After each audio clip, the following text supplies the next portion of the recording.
హైవర్స్ పవన్ కళ్యాణ్ ఆరోగ్యానికి ఏమైంది?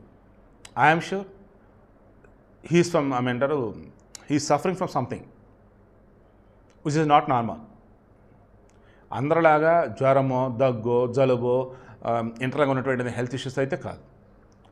నేను అనుకుంటున్నది నెగిటివ్ అవ్వాలని కోరుకుంటున్నాను, నేను అనుకున్నది రాంగ్ అవ్వాలని కోరుకుంటున్నాను. బట్ సిచ్యువేషన్ చూస్తే అలా లేదు. నిన్న మొన్న మన ప్రణాళిక సంఘం వారిని కలిశారు, ఆర్థిక సంఘం వాళ్ళని కలిశారు, మన చంద్రబాబు కలిశారు, పవన్ కళ్యాణ్ కలిశారు. పవన్ కళ్యాణ్కి చేతికి సెలైన్ క్యాన్యులా అంటారు కదా, సెలైన్కి సంబంధించి ఎక్కించడం చిన్న పైప్ లాంటిది ఉండేది, గుచ్చుతారు. అది చీటికి మట్టి తినంటే ఇబ్బంది కాబట్టి అలా ఉంచేస్తారు. అది దాని బాడీకి ఫ్లూయిడ్స్ ఎక్కించాలన్నప్పుడు డైరెక్ట్ పైప్ అందులో పెట్టేస్తారు. అతనికి అలాగే ఉంది, ఢిల్లీ అది. దెన్ నాకు అర్థమైంది ఏంటంటే పవన్ కళ్యాణ్ ఎప్పుడైతే విజయవాడ ఫ్లడ్స్ వచ్చినాయో అప్పుడు హెల్త్ బాగోవాలి.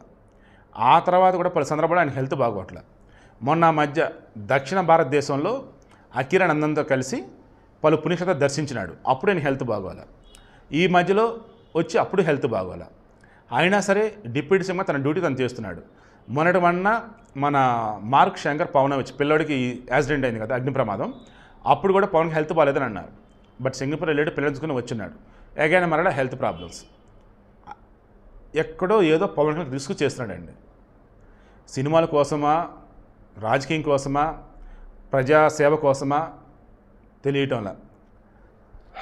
మనస్ఫూర్తిగా పవన్ కళ్యాణ్ గారిని వేడుకుంటూ ఉన్నా, సార్ ఇప్పుడు మన అమ్మ బాగుంటేనే దేవుడికి నైవేద్యం పెట్టింది, మన భార్య బాగుంటేనే మన ఇల్లు బాగుంటుంది. అలాగే మీరు అనేవాళ్ళు బాగుంటేనే, మీరు అనేవాళ్ళు ఉంటేనే మీరు అనుకున్న నెరవేరుతాయి, ప్రజలు బాగుంటారు, మీ పార్టీ బాగుంటుంది. నా అర్థం వచ్చేసి మీకు ఏదో జరిగిద్దని కాదు సార్, మీరు హెల్తీగా ఉండాలి, రెస్ట్ తీసుకోండి, పూర్తిగా రికవర్ అవ్వండి, ఆ తర్వాత మనం చేద్దాం. అంతే తప్ప ఇలాగే ఉన్నా ఏం కాదులే, ట్రీట్మెంట్ నడిచిద్దిలే, వండిగా వండకండి. It's my sincere request. Please please please sir, ఎన్నో కోల్పోయాం, ఇంకొద్దు సార్. మీరు బాగుండాలి, హెల్తీగా ఉండాలి. ఇకనైనా కొంచెం ఆరోగ్యం మీద శ్రద్ధ పెట్టండి.